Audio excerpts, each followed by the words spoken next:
Appreciate it.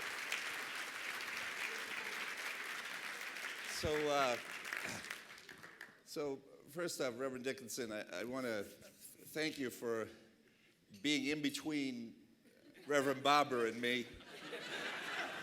But I think you still kept that energy and that preacher spirit going. So I'm still up against it. I know that, but I have to say, I'm so in awe. I mean, first of all the accolades. Let me just say, if I'm the face, we're all in trouble. And if I'm in the voice, well, God give me the strength and the courage and the intelligence to make sure that voice is really representative and effective. Sometimes, I mean, they always think in this city I'm too passionate, and they always say that every time, I'm at the White House or Treasury. Oh, we love your passion. And I know that's a way of saying, man, calm down. I can't calm down. I can't. So, I mean, listening to Jennifer Hopkins, listening to Reverend Barbara, there's a little clicker thing that's supposed to be here that keeps me on, but it's not. Oh, there it is on the floor. So just listening to them and Reverend Dickinson, and really thinking about all of you, it's so awesome to think about the work you do. And look, I mean, the great thing about this job is I get all the credit for all the work you do, and that's not fair. And hopefully somebody else is going to be doing this, and hopefully in your community you get the same kind of stuff, but really, we don't do it for that reason, do we? We really do it to make a difference in the lives of other people. And it's just so wonderful that we have the opportunity to do this for a living. And it made me think some about, as I listened to Reverend Barber, and I apologize for my Boston accent on your name, Reverend Barber, but I am saying your name, believe me. But is it all right, as long as we're amongst friends, that I tell a little story about me so you can understand where I'm coming from, because perhaps you relate to this story. And it's something I really haven't shared with a lot of people, but normally this time of the conference I'd be doing an interactive session and we'd be talking about some technical stuff, and I thought, I think I'd like to, if you don't mind, just share a little about what motivates me and see whether there's some relationship to what motivates you. So some of you know I grew up in Boston in public housing, in the projects, and I had 5 brothers and sisters. We lived in my 2 brothers and I lived in one room. It was a 10 by 10 bedroom, and we had bunk beds, and then there was room for another single bed, and we lived in there. My 2 sisters in another room, and then my mother and father and the youngest boy in a crib in their bedroom. Come again, Charles? So, the projects were, the proverbial 3-story red brick buildings in Roxbury, Massachusetts, and it was all concrete. There weren't any trees, and if it wasn't concrete, it was asphalt. And I remember eating. We had food that came in big cans. Anybody can relate to this? Like you'd get a big can like this full of peanut butter, and you'd open it up and there'd be that much oil on the top. But perhaps the thing I remember the most is they had big cans like that, and they'd have a chicken inside that was boiled. Pretty interesting experience, but big blocks of cheese. Some of you remember that, all right? And my high school, I went to Boston Public High School. Now my high school, Boston English High School, was really, God bless you. God bless you. My high school was mostly African American and Latino, and then some of us poor whites. And we were all poor, right? And it was all boys. Imagine a public high school, all boys. And basically, it was a place that they kind of kept us so we weren't out in the streets doing trouble. And you kind of decided there was a 50-50 chance as to whether you showed up to school. And one year, more than 50% of the time, I didn't. But I was still smart enough to get C's and pass. And the principal called me in one day, and he said, "You must like it here." I said, "Well, actually, principal, I really don't like it here." He said, "Well, you're going to get to do this year again I said, I'm getting a C. He said, yeah, but you see, you have to come here at least 50% of the time in order to graduate to the next year. So that wasn't a good thing.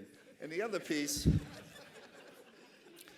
so the other piece was the conversation that was happening in my high school. If anyone was even having a conversation about what are you going to do after high school, it was, which branch of the service are you going in? And indeed, that's what all my brothers ended up doing. Well, if you were lucky, if you knew somebody, if you could get into apprenticeship in a union, then you kind of had a better chance at things. But for me, the most helpful part of growing up actually had to do with playing baseball. Now, I mentioned it was all concrete and asphalt, so we didn't have any ballparks or anything like that. So we played in parking lots of factories, and it would be like, there was no level playing field. It was just this bumpy thing, and you'd put pieces of cardboard down for bases, and that's what we played, black and white, Hispanic. We played ball in that park, and you'd fall down, you cut yourself, you do stuff, and you played until the sun went down. There were no lights, trust me. And then something happened in my life. It's kind of like what's that guy, Malcolm Gladwell, The Tipping Point? It was kind of this kind of a thing. This family, Walt and Betty Lethen, they were from the suburbs, and they were Christians, Reverend, in the truest sense. They actually believed in Jesus and his teachings, and they actually believed that you weren't going to make it into heaven if you didn't do things to help poor people. And they truly practiced that. And so here they were living in this upper middle income suburban town outside of Boston, and they'd come into Roxbury and they'd look to do things to help poor kids, black, white, brown kids. And they noticed that we played baseball a lot, Walt and Betty, and so they got on the notion of, well, let's see if we can create a league for them through the Catholic Church. And let's see if we can create a bunch of teams and organize something where at least they could play games and play competition and meet other people and get out of this neighborhood and be able to just play baseball in real grass, real fields. And so they started this league and teams. And lo and behold, I was fortunate enough because not only did Walt and Betty create this league, but they also managed one of the teams. And it happened to be the church I was affiliated with, St. Philip's. So I got to actually see Walt and Betty, and my friends got to see Walt and Betty on a regular basis. She was a nurse, he was an engineer, and they'd come back from working all day, and 2, 3, 4 times a week, they'd come into the city, into the ghetto, into the projects, and they'd coach us and organize us. And really what they were doing is trying to show us a different path, a different light, try to develop an understanding to us. And the best thing of all was every once in a while, they would invite one of us to go out to Canton where they lived, Canton, Massachusetts, and to stay in their house. Now you gotta understand, this is not a crowd that went to camp. You understand that, right? So going out to the suburban house, I remember, and they'd bring different ones of us out, and we'd stay a night or a weekend. I remember thinking, were there bears that are going to get us? And we were all afraid at first. But, going from this room with my three of our family, 3 boys in the same room, and I had the top bunk because I was the youngest of the 3, to this having my own room, which was 3 times the size of the room my 3 brothers occupied. And then also there was always food in the refrigerator and nothing you had to take out of a big can. And they had a color TV. We didn't have a TV. They had a color TV. And she'd buy me clothes and he would buy me clothes. And, it was like, wow, this is pretty cool. And then one day after, several of us would go out there and they were involved with us. This is a story. I hope this isn't embarrassing you, but Certainly, obviously not embarrassing me, because I'm telling it. But they said to me, Walt and Betty said, how would you like to finish your high school here? I know. I said, oh, too. It's exactly were you there? And of course, I was like, yeah, come out, have my own room, drive around in the car. We didn't have a car. That's what I said, car. We didn't have a TV. We didn't have, I would get clothes. And you know what the other piece was? My poor mother, 6 kids in the projects, the attention gets spread out pretty thin, right? But it was Walt and Betty and their lovely daughter, Mary Beth, who was 10 years old, who loved the idea of having a brother. And this, and so this whole notion of me moving out there, sounded good to me. So my parents had the good sense to know, that for their 16-year-old son, this is a good opportunity for him. An opportunity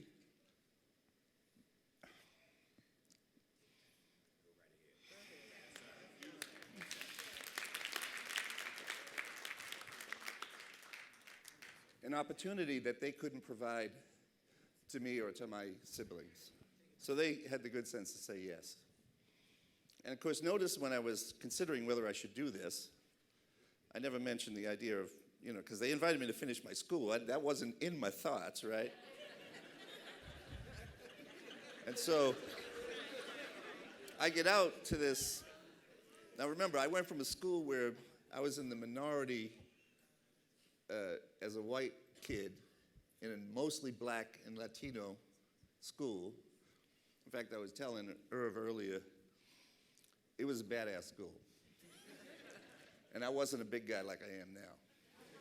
And so I figured, oh man, I better learn how to fight. So I actually went down. Anybody see what's the movie, The Boxer? The Fighter? The Fighter, anybody see that movie? I went to one of those gyms. I went down there. And I said, look, I need to learn how to box. So he said, well, let me see what you got. So he put gloves on me. He put me in the ring. And some guy's in there, he's bouncing around. And I'm thinking, okay, so this is how it starts. I mean, I thought there's a little, you hit a bag, somebody tells you put this arm up. No, you're right in there. And so I said, okay. And I'm standing in front of this guy because my hands are here, right? His hands are here. And he's like, whoa! And my nose got flattened. This water came out of my eyes. And there's this buzzing in my head. And I'm thinking, okay, wait a second. This is not a good idea. So I took off the gloves. I said, thank you. I'm going to find another way to do this to survive. And what I did is I basically developed a sense of humor. Thank God I have Irish blood in me. That's one of the things. So we developed a sense of humor. I befriended the biggest, baddest black kids in the school. And for the rest of my high school education, they were my friends and no one ever picked on me. But I get to Canton, and there's one very, very light-skinned black man in the school, and everybody else is white. And all of a sudden, because of the way I talked and acted, I'm like the badass in the school.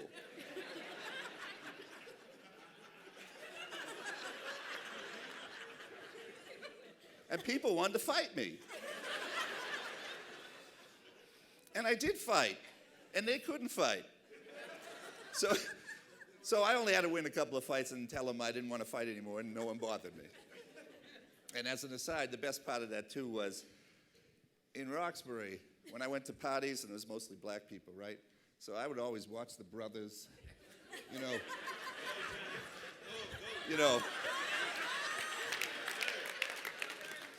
And I knew it was the bass beat, It wasn't the words. Listen to the words. And out in Canton, out in this white suburban high school, they were still listening to the words. And Reverend, I want to see you dance, by the way. And so I instantly become the best dancer in this school. I'm not kidding you. I mean, it was like a shock to me. I'd go to these dances, and I was doing stuff that in the hood was like, okay, white boy, you're all right. I mean, out there literally was a line of girls would line up. My turn. So that was, you know, there were pluses. There were pluses about growing up in the ghetto. So, where was I? Oh my God, I diverged. Anyway, but I tell you this, it was something I'll never forget about almost the first week I was there of going to this white suburban school. Because remember, in English high school in Boston, in the public high school, everybody was talking about which branch of the service are you going to go into, right? Out in Canton High, everybody was talking about which college are you going to, what your SATs would go, what were you doing to prepare for your SATs. First time in my life I ever felt like a dummy, because I missed half my days at English, and I still got C's. In fact, Walt and Betty said, well, you can come to school here, but you have to get B's. You have to finish English high with B's. I said, oh, B's? And Walt said, well, it's your second time around, you know, you ought to. So he made me study it, and I did that. But I'll never forget, I mean, that whole atmosphere of people were actually had a very different conversation what was going on in their life. And the other thing I'll never forget is, I get home from school the very first day, and Walt asked me a question, Walt and Betty. They said, did you do your homework? Well, that's not an unusual question. My family didn't ask it a lot, but occasionally, do you have homework? You know. Walt and Betty asked that, and then they asked me a question I never heard in my life. Can I see it? So, and being the guy I was, I said, well, I got to cross a T, dot an I. I got a couple of, I'll be right back with that. 2 hours later, I come down and I say, look, Walt, I don't know this stuff at all.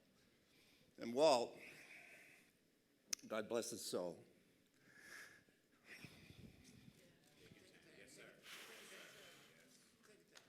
he would come home from Honeywell every day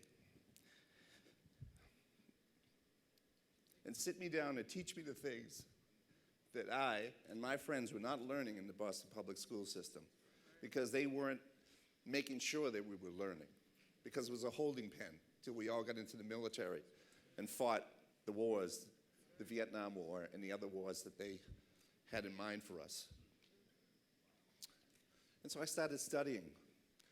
And I graduated with honors, and I ended up going to college.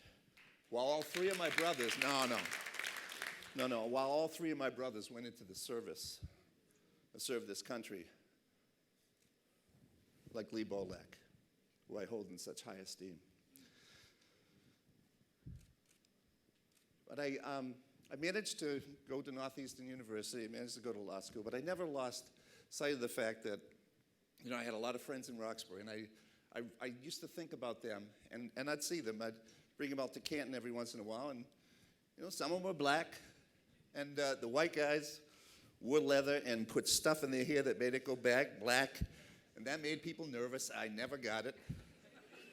But I got into all sorts of trouble at high school when I'd bring these kids out. They'd come up with all these reasons why we couldn't get in, didn't have a tie or whatever. But, you know, I thought a lot about them, and I always have. And I'm sure as I tell this story, many of you have similar experiences. Maybe you didn't grow up in poverty. Maybe you did. But we all know, as the Reverend was talking about, as both Reverends and Jennifer, we have an obligation to make sure that all people have the opportunity to have the kind of opportunity that I had.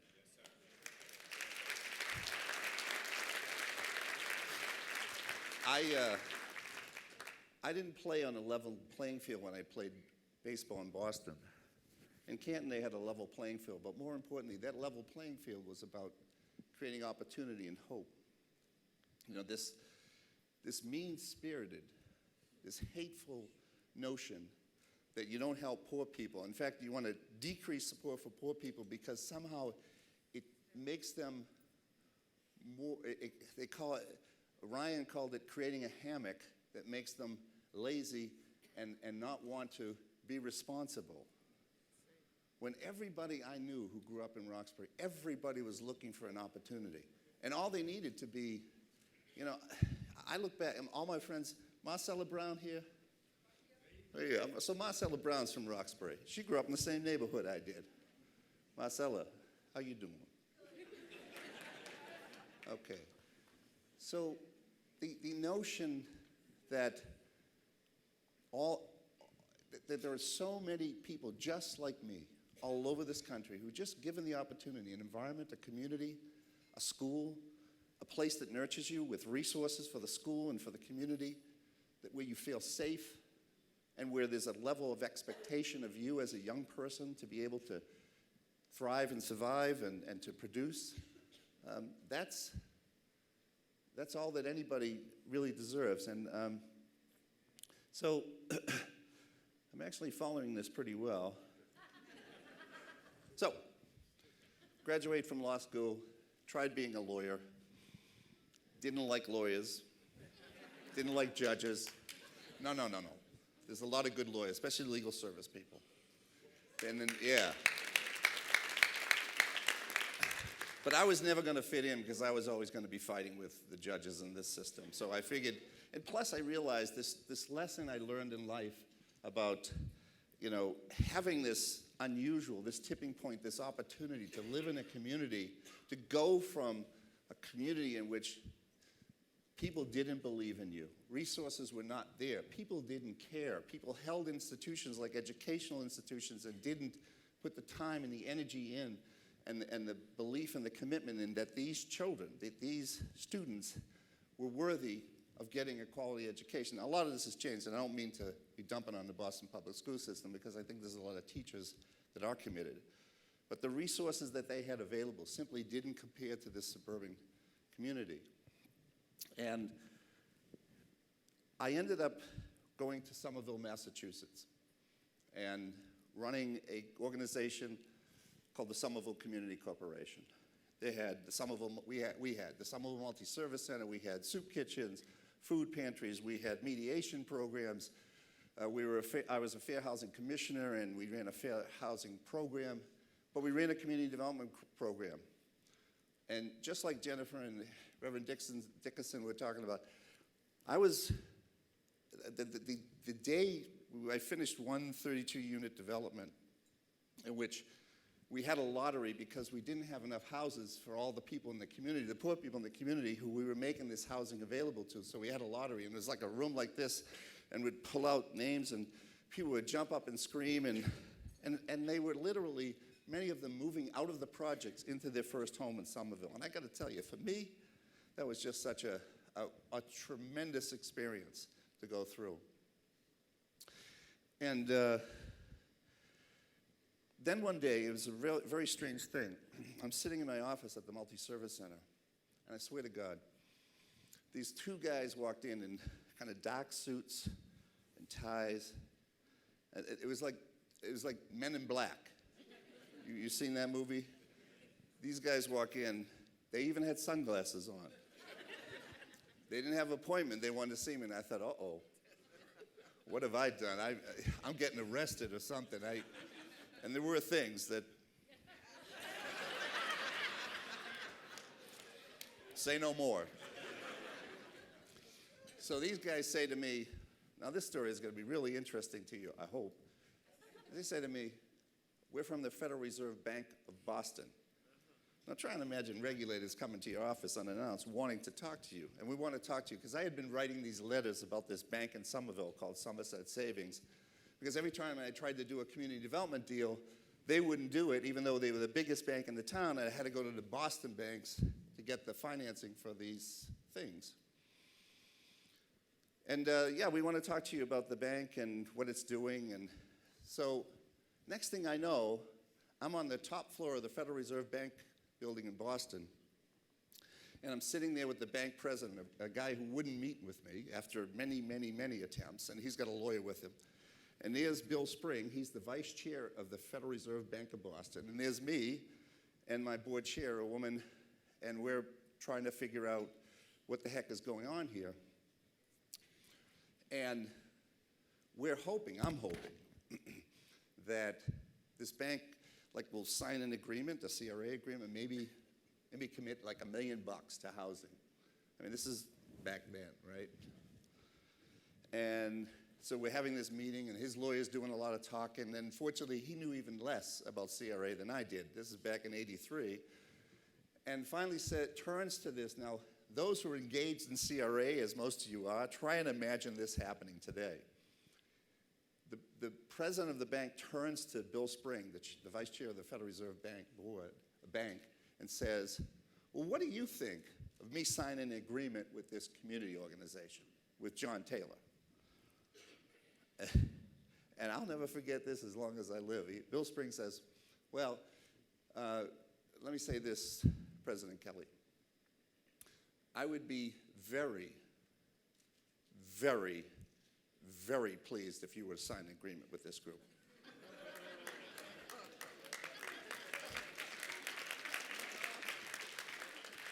Now, I heard this. Remember, I had $1 million in mind, right? I heard that very pleased, just very, and I thought, I'm asking for 5. I heard that second very. I said, give me 10. I'm thinking 10 million now in my mind. This is a $10 million. And then he came out with the third very, and out of my mouth, because I said, I want $25 million, right?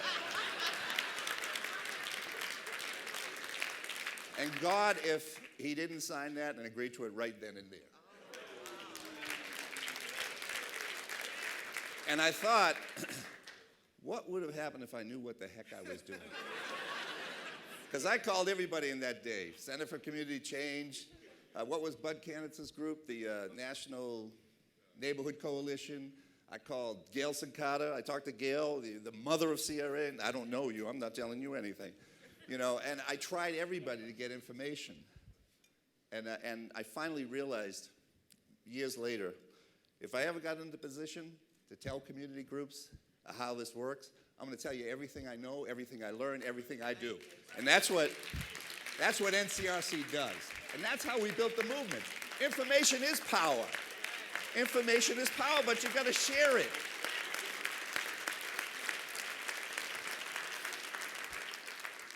So, look, by the way, my colleagues in Massachusetts got very excited when they heard that this CDC director in Somerville just got $25 million from a bank. And they're all like, hey, man, how'd you do that? And so I said, all right, so this is how CRA works, and this is what we ought to take on the Boston banks. So we did. And we got a $1 billion commitment. And it was a real commitment. It was signed. I'm going to put $150 million here. I'm going to put $200 million there. It's not one of these commitments like these bank makes. I'm making Capital One. I'm going to be making a $180 billion commitment. Where's the detail? Well, there's no detail. It's a real commitment. So, look, you guys have been very patient because, well, there is one thing I do want to say. So this happened, right? And then all of a sudden I get a call from my congressman, Joe Kennedy II, who was Robert Kennedy's son. Calls me up, he says, look, there's a problem with CRA in Washington. And I've called together these groups. There were 19 of them, and it was like NAACP, La Raza, ACON, the Center for Community Change, Macaulay Institute, LISC, Enterprise. Who am I leaving out?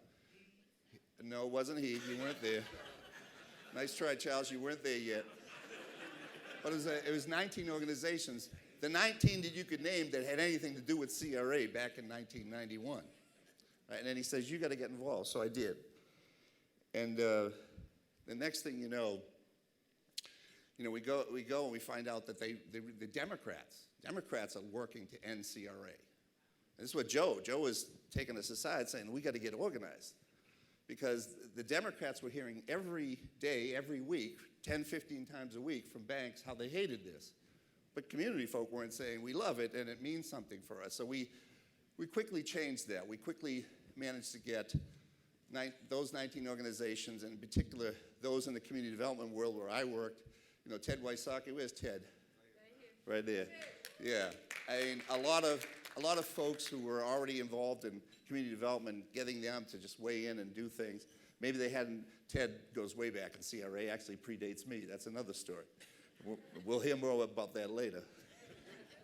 But, so our groups got together and we said, all right, let's see what we can do. We managed to get enough communication into enough representatives in the House where they backed off. And we kind of sat around the room, we said, all right, we won. But you know what, there's a bunch of other things we can do.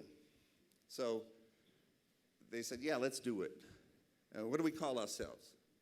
Well, let's call ourselves the National Community Reinvestment Coalition. Okay, it took a little longer than that, but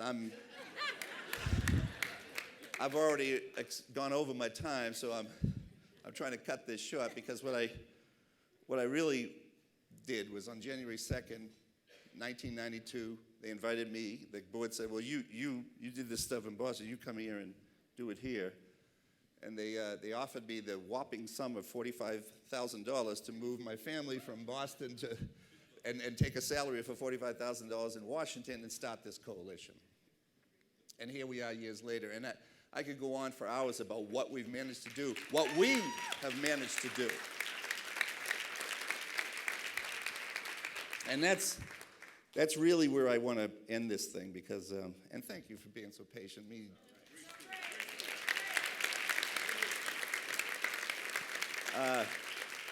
I would never get the time to talk to each one of you about my story. And now, by the way, I want to hear your story.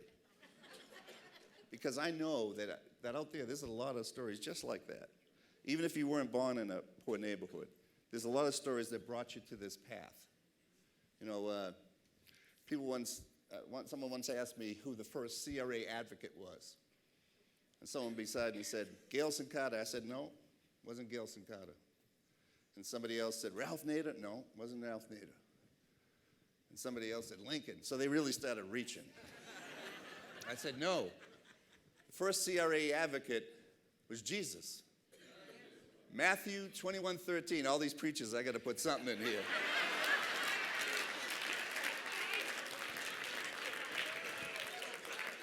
Matthew 21:13. And Jesus picked up the stick and drove the moneylenders off the steps of the temple.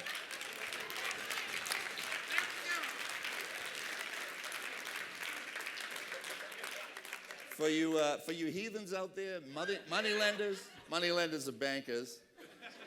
And I defy you to show me where in the Bible Jesus ever got so mad that he picked up a stick, but there he did. So, but the point is that, look, the Reverend's right, Jennifer's right, the Reverend's right. We have to build a movement that's very eclectic, very diverse, that includes all segments of our society that believe in fairness and justice and equality.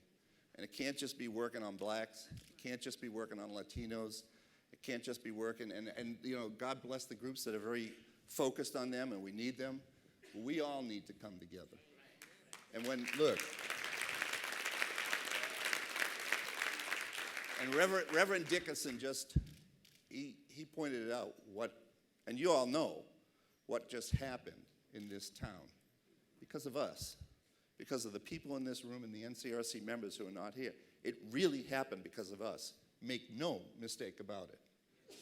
Every group in this city, the administration, Republicans and Democrats on Capitol Hill, had it in their mind to pass legislation that would have eliminated access to home ownership for working class people and for people of color.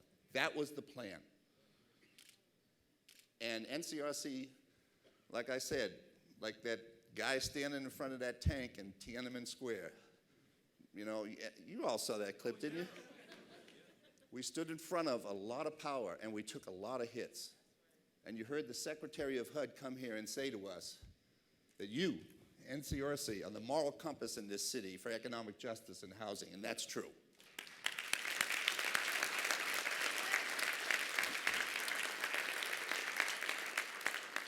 But I'll close by saying this. Some of you leave tonight. Hopefully you can be there tomorrow. We're going to have a nice meeting with our members, talk about a few things. We're also going to feed you, so if that other piece didn't get you there, maybe the food will. But you're going to go back in your communities, and I'm telling you, the journey of 1,000 miles begins with a single step. We've taken a few of those single steps, but it's when we get home, you know, getting everybody we know, all our friends, our relatives, getting our coworkers, just to pick up that phone and call that senator's office, that representative's office. Weigh in. Let them know that home ownership matters. Let them know that the voices out there are beginning to pay attention to what they're doing in Washington to undermine people's ability to build wealth and build the kind of quality of life for themselves and their families. And if we do that, just this group in this room, as well as the other members who are not here, if we do that, I am telling you, we will have legislation that will ensure, at least when it comes to the ability to build wealth through affordable rental housing and affordable home ownership, we will have that opportunity. We will create that opportunity.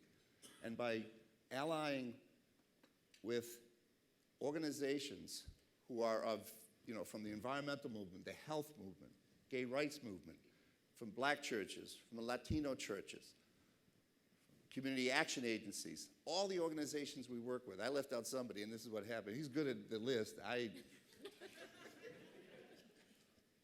But that's what I'm asking us to do. And I'm not asking anyone to quit their day job, but we have got to take the time. We cannot see ourselves as just somebody who produces housing or counsels somebody in foreclosure or provides legal assistance or whatever, develops housing, whatever it is. We can't see ourselves as that. We are part of a movement.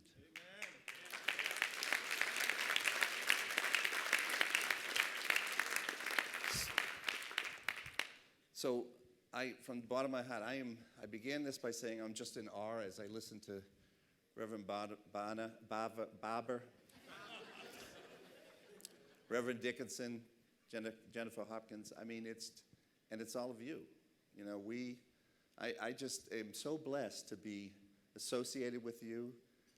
You don't know this. I look around the hall and I watch you go by, and every time I see that little thing under your name tag where it says member, my heart is warm and so appreciative of what you do. And I want to hear it. Stop me. Tell me what you do.